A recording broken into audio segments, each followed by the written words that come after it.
CIST, une interview que Noël Le Graët risque de regretter un long moment. Venu dans l'émission Bartoli Time, animée par Marion Bartoli, le 8 janvier dernier, le président de la Fédération française de football était présent pour parler de la prolongation de contrat du sélectionneur des Bleus, Didier Deschamps. Une discussion qui a ensuite porté sur un autre potentiel candidat au poste, Zinedine Zidane, et les mots de l'homme de 81 ans sont très mal passés. Si Zidane a tenté de me joindre? Certainement pas, je ne l'aurais même pas pris au téléphone. Pour lui dire de chercher un autre club? A-t-il notamment déclaré, déclenchant l'ire des médias et des personnalités du football français. Après les stars actuelles Kylian Mbappé et Franck Ribéry, ce fut au tour des proches de Zizou de s'exprimer hier, à l'image de Christophe Dugarry, qui n'a pas été tendre avec Noël Le Graët, mais également Didier Deschamps. Je ne comprends pas le silence de Deschamps. On a l'impression qu'il a choisi un peu son camp, CIST la Fédé, CIST son président, CIST son travail, a-t-il notamment lâché.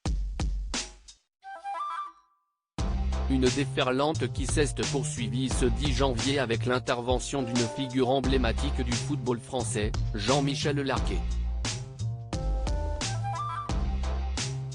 L'ancien international tricolore et commentateur des matchs de l'équipe de France pendant des années aux côtés du regretté Thierry Roland était invité à s'exprimer sur cette affaire sur les ondes de RMC et il n'y est pas allé de main morte.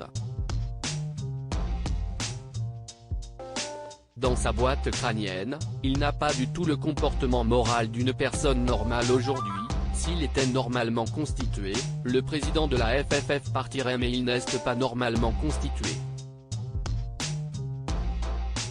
Dans sa boîte crânienne, il n'a pas du tout le comportement moral d'une personne normale, lance Jean-Michel Larquet, visiblement irrité envers l'attitude de Noël Le Graët, avant de s'en prendre au fonctionnement de la fédération de manière plus globale. Je ne sais pas ce qu'il va se passer.